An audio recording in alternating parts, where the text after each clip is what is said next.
وہ بھی male female ہوتے ہیں لیکن ان کے اندر عقل نہیں ہے، عقل نہیں ہے۔ ہاں انسان کے صحبت میں رہتے رہتے کچھ لوگ کچھ جانور سیکھ جاتے ہیں، وہ الگ معاملہ ہے، ویسے عقل نہیں ہوتا۔ اگر عقل ہوتی تو ویسے تھوڑی گھومتے کہ راستہ روک لیتے، آپ کا راستہ دیتے، لیکن آپ کے اندر اللہ نے شہوت بھی رکھا ہے اور عقل بھی رکھا ہے۔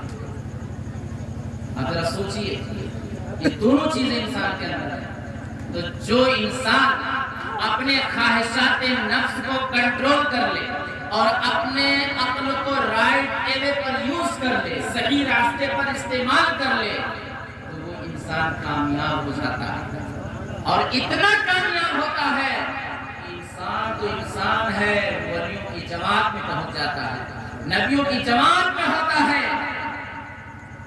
تو یہ کتنی پیاری بات آپ نے سن لیا۔ اب حضرت امام حسین کے بچپن سے لے کے کربلا تک کیسے کیا ہوا، جلدی جلدی سنیے۔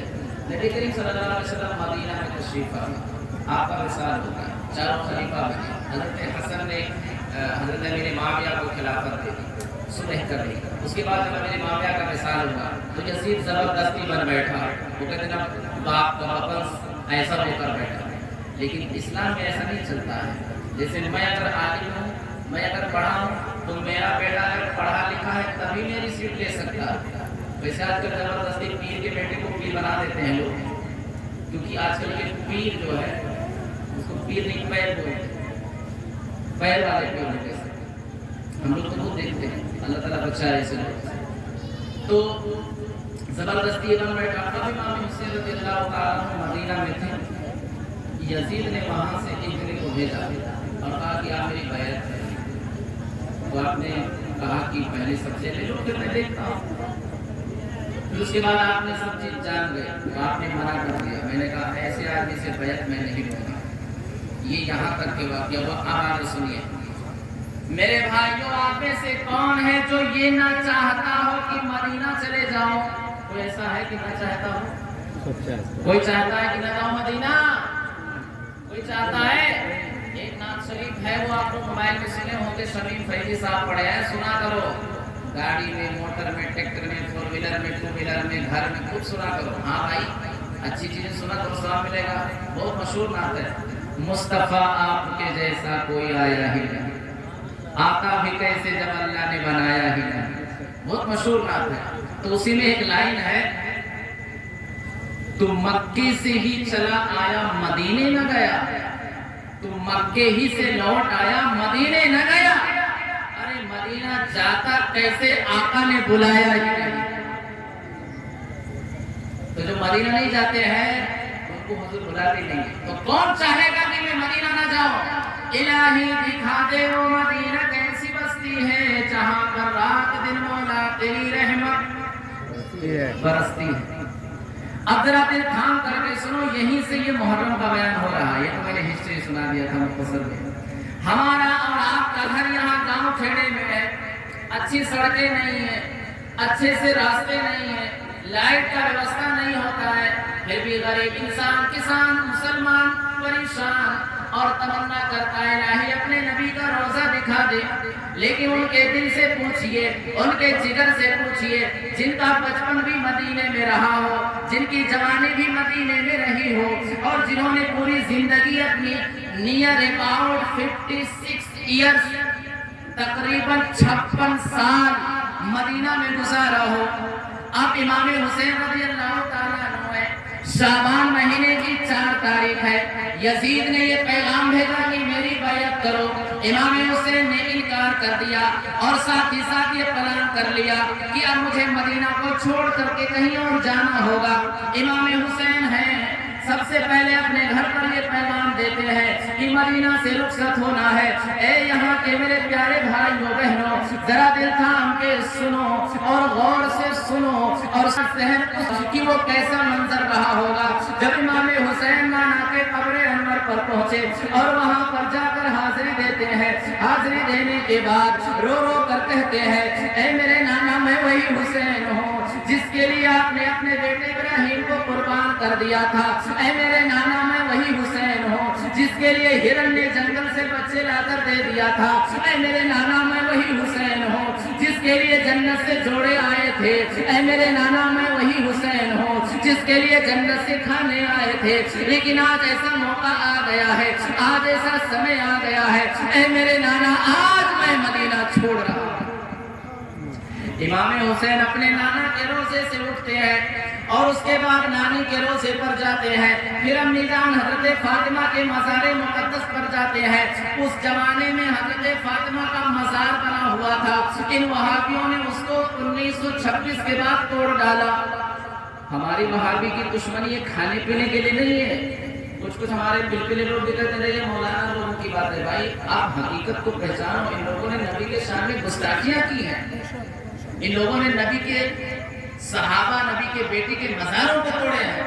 آپ کے آس پاس میں کوئی مزار ہوگا جیسے ششوا کا مشہور ہے کسی کی ہمت، آپ یہاں ہو خبر مل جائے تو آپ بھاگتے نہیں جاؤ گے، لیکن آپ کے نبی کے بیٹی کا مزار ان لوگوں نے توڑ دیا۔ خیر، امام حسین اپنی امی جان کے روضے پر پہنچتے ہیں اور رو رو کر سلامی عرض کرتے ہیں، اے میری امی جان میں وہی حسین ہوں جس کو گود میں لے کر تم لوریاں کھلایا کرتی تھی، جس کو گود میں لے کر کے تم چکی چلاتی تھی اور ساتھ ہی قرآن کی تلاوت کیا کرتی تھی۔ اے میری امی جان میں وہی حسین ہوں جس کے لیے تم ہمیں نانا کے پاس بھیجا کرتی تھی اور نانا کی باتیں سنایا کرتے تھے۔ آج ایسا وقت آ گیا ہے جب سارے دنیا کے لوگ یہاں روزے پر حاضری دینے آتے ہیں، تمہارا بیٹا تم سے بچھڑ رہا ہے اور مدینہ سے رخصت ہو رہا ہے۔ سب روزے پر حاضری دے کر کے اپنے اہل عیال کو لیے 4 شعبان سن 60 ہجری کو امام حسین مدینہ سے ہجرت کرتے ہیں اور کہاں جاتے ہیں؟ مکہ شریف۔ پیدل کا سفر تھا پہلے، آپ مدینہ سے مکہ جاتے ہیں، مکہ پہنچتے ہیں 10 رمضان کو۔ شعبان کے بعد رمضان کا مہینہ آتا، 4 شعبان اور 10 رمضان، یعنی تقریباً 36 دن لگ گیا۔ تو مدینہ سے آپ مکہ پہنچے، امام حسین مکہ پہنچے رمضان میں، اور رمضان سے لے کر کے شعبان، ذوالقعدہ، ذوالحجہ، 2 ذوالحجہ تک یا 1 ذوالحجہ تک مکہ میں رہا۔ امام حسین کو پہلا خط کوفہ سے 2 ذوالحجہ کو ملا یا 1 ذوالحجہ، اور اس میں لکھا تھا کہ آپ کوفہ میں آ جائیے، یہاں پر یزید لوگ بھی بیعت لے رہا، لیکن میں اس کو نہیں مانا، اس کی بیعت نہیں ہوگا، آپ آ جائیے۔ پہلا فرسٹ لیٹر ریسیو کیا امام حسین نے مکہ شریف میں 2 ذوالحجہ کو۔ اتنے لوگ بیٹھے ہو، بتاؤ ذوالحجہ کے مہینے میں ہمارا سب سے فیمس فیسٹیولز کیا ہے؟ نہیں معلوم ہے؟ حالی سیکریفائس، مقدس قربانی کا تہوار ہے۔ نہیں 10 ذوالحجہ کو کرتے نہیں، 10 11 پر، اور اسی میں حج بھی ہوتا۔ ذرا دل تھام کر کے سنو میرے بھائیوں، پورے دنیا کے کونے کونے سے مسلمان اپنا کوڑی کوڑی جوڑ کر کے، 1 روپیہ جوڑ کر کے پورے دنیا کے کونے سے حج کرنے کو جاتا ہے ذوالحجہ کے مہینے میں۔ لیکن جس مہینے میں پورے دنیا کے ایمان والے مکہ میں حج کرنے جا رہے تھے، قافلے آ رہے تھے، حج کی تیاریاں ہو رہی تھی، آپ کے اور ہمارے نبی کے نواز سے مکہ میں خط ریسیو ہونے کے بعد امام مسلم کو بھیجتے ہیں، وہاں سے دوسرا لیٹر آتا ہے کہ حالات ٹھیک ہے، آ جائیے۔ اب امام حسین 3 ذوالحجہ کو مدینہ کو چھوڑ کر کوفہ چلتے ہیں۔ بتاؤ، سارے دنیا کے لوگ حج کرنے مکہ میں جاتے ہیں، لیکن مکہ میں حج کا سیزن ہے اور امام حسین حج چھوڑ کر کوفہ جا رہے ہیں۔ اس لیے جا رہے تھے کہ اگر حسین کربلا میں جا کر نماز نہ بچائے ہوتے، قرآن نہ بچائے ہوتے تو حج بھی نہیں بچائے۔ امام حسین رضی اللہ تعالیٰ عنہ 3 ذوالحجہ کو مکہ سے نکلتے ہیں کوفہ جانے کے لیے، اور ابھی ان کو یہ نہیں معلوم پتا چلا کہ امام مسلم شہید ہو گئے ہیں، آپ مکہ سے نکل چکے ہیں، کچھ دور جاتے ہیں، جانے کے بعد آپ کو پتا چلتا ہے 1 محرم کو، راستے میں 1 محرم کی تاریخ کو پتا چلتا ہے کہ امام مسلم جن کو ہم پہلے بھیجے تھے وہ تو شہید ہو چکے ہیں۔ آپ بڑے حیران ہوئے، لیکن ابھی آپ سفر جاری کیے ہوئے تھے کہ 2 محرم کو یزید کی طرف سے ایک کمانڈر جو چند فوجیوں کو لے کر کے آپ کو اریسٹ کرنے آیا، ان کا نام گر تھا۔ آنے کے بعد یہ 2 محرم کی تاریخ ہے، کربلا سے کچھ دور رہ گیا، آنے کے بعد آپ کو کہا گیا، آپ کو بتایا گیا کہ میں آپ کو یزید کی طرف سے اریسٹ کرنے آیا ہوں۔ امام حسین نے کہا پہلے تم دھوپ سے آئے ہو، پانی پی لو، پانی پلایا، نماز پڑھے، اور اس کے بعد پھر کچھ باتیں ہوئی، اور اس کے بعد امام حسین 3 محرم کو بھی آگے چلے، اور 3 محرم کو ایک ایسی جگہ پر پہنچے جہاں پہنچنے کے بعد آپ نے پوچھا اس جگہ کا کیا نام ہے؟ نعرہ تکبیر، نعرہ رسالت، علماء اہل سنت۔ امام حسین 3 محرم کو میدان کربلا میں پہنچ گئے تھے۔ اے گراریا کے مسلمانوں، ہمیں بڑی خوشی ہے، ہمارے جوانوں نے بتایا کہ نیئر اباؤٹ 20 ایئرس اولڈ یہ پروگرام ہے، یعنی 20 سال سے چل رہا ہے۔ نسلیں، جو بچے چھوٹے رہے ہوں گے جوان ہو گئے، ابا بن گئے، اور جو ابا تھے دادا نانا بن گئے ہوں گے۔ کتنی قسمت کی بات ہے، اس گاؤں پر کتنا کرم ہے کہ 20 سال سے حسین کا پروگرام ہو رہا ہے۔ یہ بڑی اچھی بات ہے، اس کو اور اچھے سے کرو، ایک بہترین منظم طریقے سے کرو، تاکہ اس گاؤں کے آنے والے بچے بچیوں کو قیامت تک کے اس پروگرام کی برکت ملتی رہے۔ امام حسین رضی اللہ تعالیٰ عنہ کی محفل سے جاتے ہو، لیکن بتاؤ کربلا میں امام حسین کون سی تاریخ میں پہنچے تھے؟ سنے ہوگے، بھول گئے ہوگے، یار سن،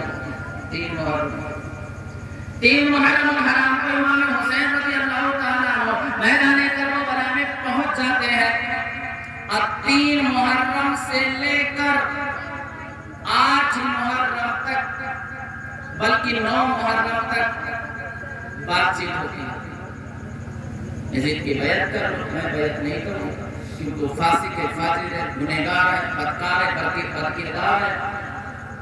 آخرکار جب یہ پورا ہفتہ نکل گیا، 7 دن ہو گئے، 7 محرم آ گئے، وہ بولتے نا کہ 3 دن کھانا پینا بند ہو گیا تھا، پانی بند ہو گیا تھا۔ جب 7ویں محرم تک کوئی فیصلہ نہ ہوا تو یزیدیوں نے ایک چال چلی کی، جہاں سے پانی لیتے ہیں اس پانی پر پہرا بٹھا دیا۔